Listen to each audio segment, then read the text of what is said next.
We will have 15 minutes for Q&A and 30 minutes for discussion. Are there any questions or comments from the audience?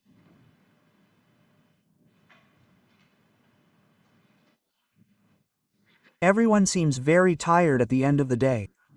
If there are no questions, then I will ask.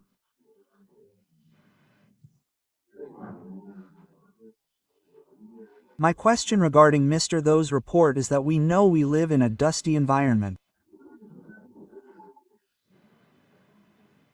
No one can say that there is no dust in Vietnam. From childhood, we used biomass for cooking.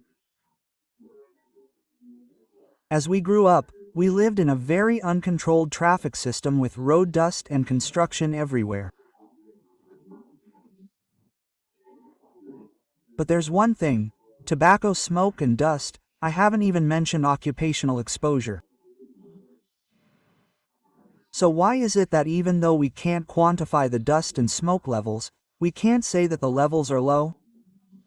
Its impact on health is low, but when it comes to its role in the pathophysiology of COPD, it seems very low compared to tobacco smoke.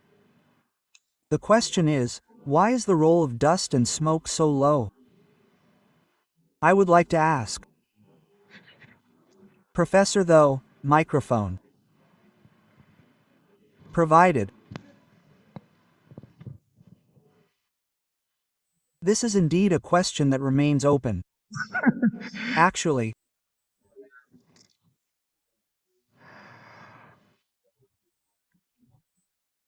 the role of cigarette smoke has been clearly proven through many studies. And perhaps in cigarette smoke, when people smoke, they smoke every day at high concentrations, and there are many active substances in it, meaning there are many active substances that cause inflammation in the lungs. It's more than dust and smoke exposure, because with dust and smoke, the exposure might not be significant, whereas with cigarette smoking, for example, smoking a pack a day, the concentration can be relatively high. For those exposed to dust and smoke, the concentration might not be high enough, or the harmful particles, up to this point, might be lower than those in cigarette smoke.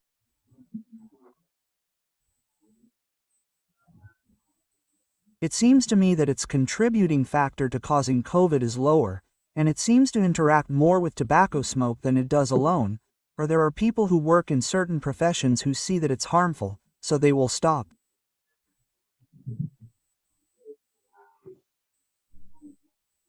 As for the environment, it does change over time, so the concentration isn't high enough, so it won't cause the same severity as tobacco smoke.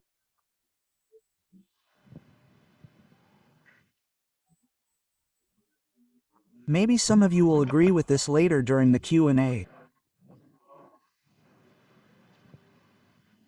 session. Hello, teachers and speakers. I'm not an outsider, I'm an intensive care specialist. But I found your report on home ventilation very interesting. I'd like to share a little bit. Perhaps in the South I know about it, but in Hanoi, I was probably the first person to bring a ventilator to a patient's home, back in 1999-2000, in the geriatric ward. And that teacher was Professor Phu Van Din, who gave me the ventilator to use for home ventilation. And it was very difficult back then, and ultimately it failed because of many difficulties. There are some very funny stories. Back then, patients didn't buy the machines. We brought the machines from the inpatient ward to their homes for ventilation. It was very hard, but when they heard the sound of the motorbike I used to check on them, the patient would turn off the ventilator and hide it. Meaning the patient was extremely uncomfortable breathing with CPAP at home. I'd like to ask the speaker a little question. During the time the patient was on CPAP in the hospital, did you measure the oxygen saturation? Because in your report, you only adjusted the IPAP, not the EPAP. In COPD management, the OIP, oxygen index percentage, is very important, and if we decrease or increase the OIP, it's related to gastric distension, which makes patients very uncomfortable. That's something I'm very concerned about. Secondly, I've noticed that patients sleep at night is a problem. They often have difficulty breathing at night, but they don't dare to breathe at night, only during the day. So, in Vietnam currently, Is there any way to persuade patients to breathe at night? Clearly, they struggle immensely at night, but they are very afraid of wearing the mask, and the ulcers here, at the base of the nose, and the gastric distension are things that make it extremely difficult for patients to use the machine. Of course, I know that current machines are very modern, from humidifiers to oxygen adjustment, and the response time is very sensitive. In the past, the response time was very poor. I've seen the current machines, and they're relatively good, but the rate of patient compliance with home ventilation is very difficult, and it requires physician involvement. I think we don't yet have a home care support system, so remote monitoring is extremely difficult, because I think training for patients, especially those at home, is crucial. When they wake up in the morning feeling happy and refreshed, they will continue using it themselves. But if they wake up feeling drowsy, tired, and exhausted, they will throw away the machine, even if they bought a very expensive one. So, this is just a little sharing with the presenter, and I think you will be extremely successful if you can maintain home ventilation in Vietnam when we don't yet have a system of home doctors. Thank you. Yes, thank you.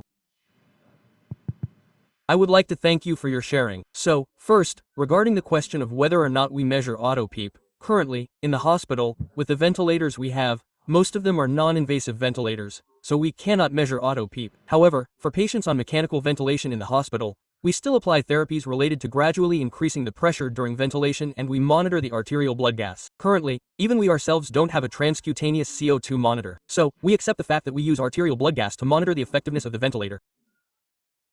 And secondly, we monitor the side effects of mechanical ventilation. For example, with this pressure, does the patient experience excessive abdominal distension? Do they have bloating? How are their other activities? How is their feeling of shortness of breath? Is their PO2 increasing or decreasing? We will mainly rely on clinical observations. As for auto-PEEP, we cannot measure it. The second issue is about home care. Frankly speaking, currently in Vietnam, there are probably no centers for home mechanical ventilation care. Even in the hospital, the main thing is that we call and ask the patient about their condition. It's quite difficult for doctors to go to the patient's home.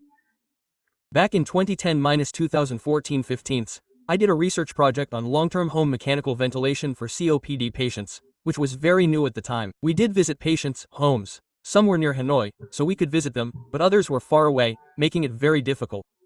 When we visited the patients' homes, we found that, as you mentioned, it can be very difficult for them to use the ventilator. Less than control 100 greater than. However, back then, most patients who bought ventilators for home use were very seriously ill, very severe cases. So, when we visited them, we were just happy to see them breathing with the ventilator and able to talk to us. That was already a great relief. However, when patients use ventilators at home, there's a problem that we need to learn from with many patients, and that's related to hygiene, specifically the cleanliness of the area where they keep the machine. Some patients put the machine on the bed, very close to them, others put it on a chair, and some even put it on the floor, which is not safe at all. The next issue is the hygiene of the mask itself. When we examined them at home, we asked the patients to show us the mask. When they opened it, we saw a lot of dirt inside. Furthermore, the breathing tubes were also very dirty, and the machine itself was very dusty. So we asked, "Sir, do you ever take the machine off?" And he replied, "No, I bought it and I use it all day long. I don't dare take it off at all." So what does this relate to? It relates to the timing of when we advise patients to use the machine. The most appropriate time is still when the patient is lying in bed, sleeping. During the day and night, when they are lying in bed, they should use the ventilator while sleeping. What about the rest of the day? They shouldn't be sitting there breathing with the machine waiting for the effect to come at night.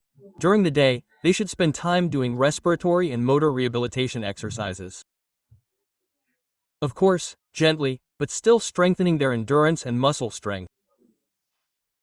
And mostly, when patients are in the hospital, we still have them use the ventilator, and we still recommend that they use the ventilator mainly at night.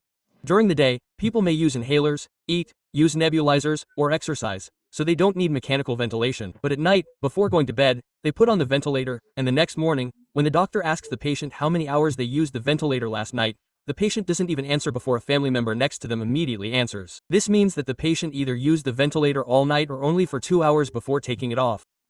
So, we have to persuade the patient again to comply with the nighttime treatment. And there's a fairly large percentage of patients who, after receiving counseling, answer during subsequent checkups that they used the ventilator all night. However, this still needs to be verified by monitoring their nighttime ventilation patterns. Monitoring the ventilation graph can be done by some doctors, especially those with ventilators that have memory cards, but it's very difficult to monitor with ventilators that don't have memory. However, we mainly rely on the patient's symptoms and the improvement in their CO2 levels to see if it's effective. Thank you. Does anyone in the audience have any comments?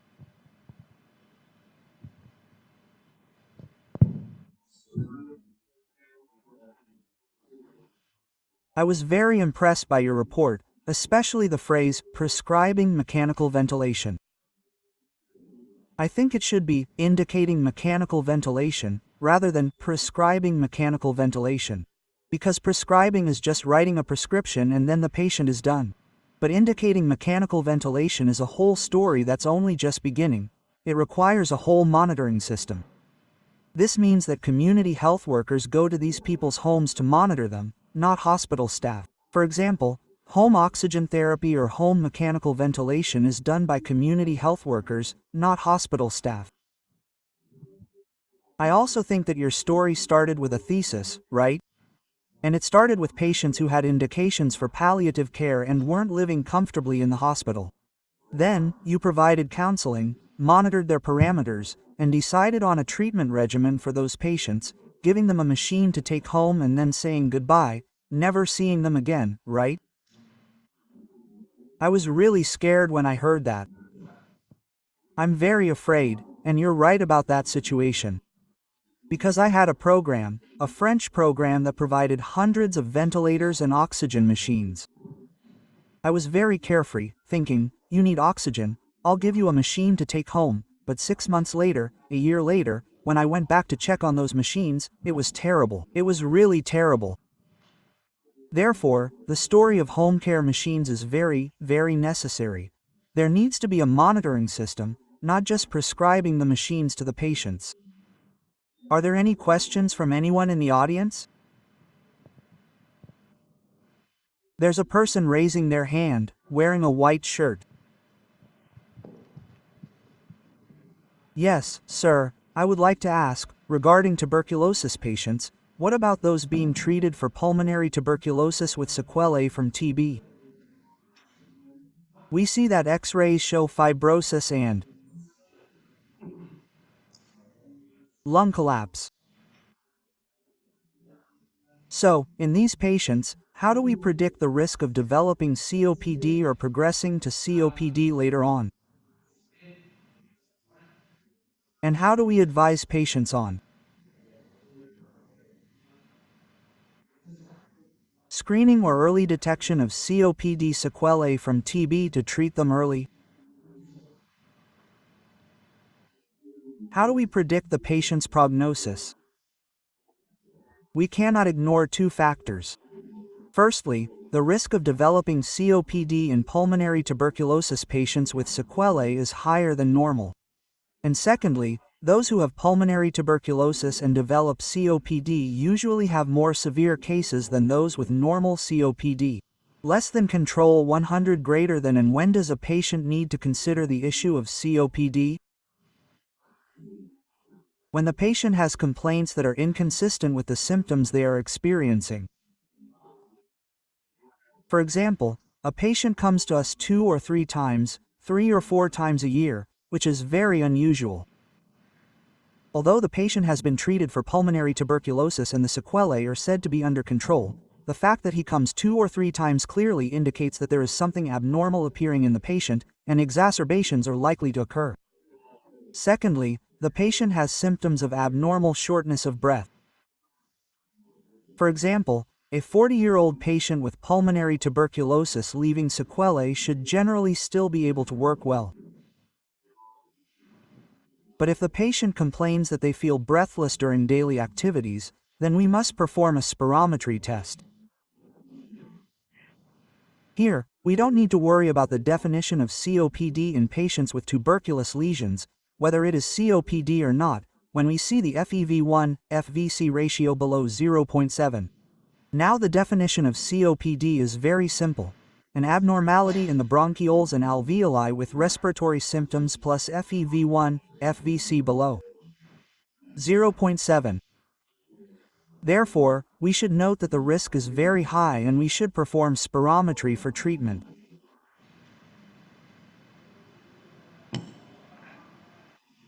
Sir.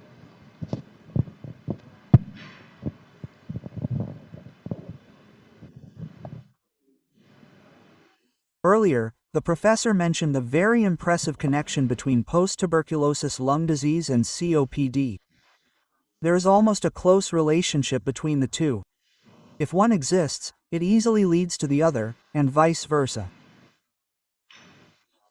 In environments where people with COPD are treated, as the professor mentioned, it can easily lead to tuberculosis.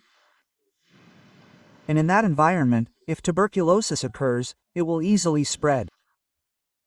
So, do you have any experience to share regarding early screening for people who have had COVID-19? Early screening for people who have had COVID-19 and might also have tuberculosis. I understand your question to mean, are people working in that environment more susceptible to tuberculosis?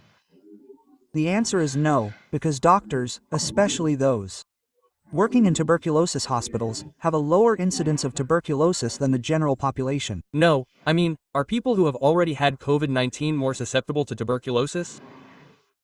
So, is there a way to screen and detect tuberculosis early in them? Clearly, in the diagnostic process for COVID-19, we should include some basic questions about their medical history.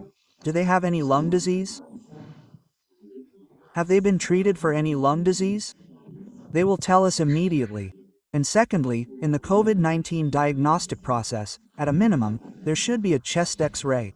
With those clinical symptoms and that X-ray, as I mentioned earlier, assessing respiratory function and detecting COVID-19 is not complicated. But earlier, I showed a slide, and that's a true story. In my research with over 150 patients, we saw cases with very clear lesions on the X-ray, and the percentage was very high. A very high percentage of those diagnosed with COVID-19 are being managed and treated in large hospitals. Does anyone in the audience have any comments?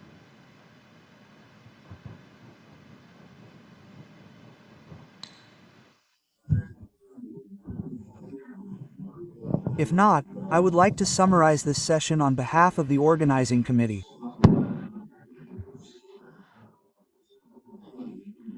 This session is very special because it addresses very common issues that we haven't paid enough attention to. For example, regarding the story of cardiovascular disease, CVD, caused by dust, especially occupational dust, as Professor Thảo said, no one dares to diagnose it, no one dares to write down a diagnosis, but the story is not that difficult.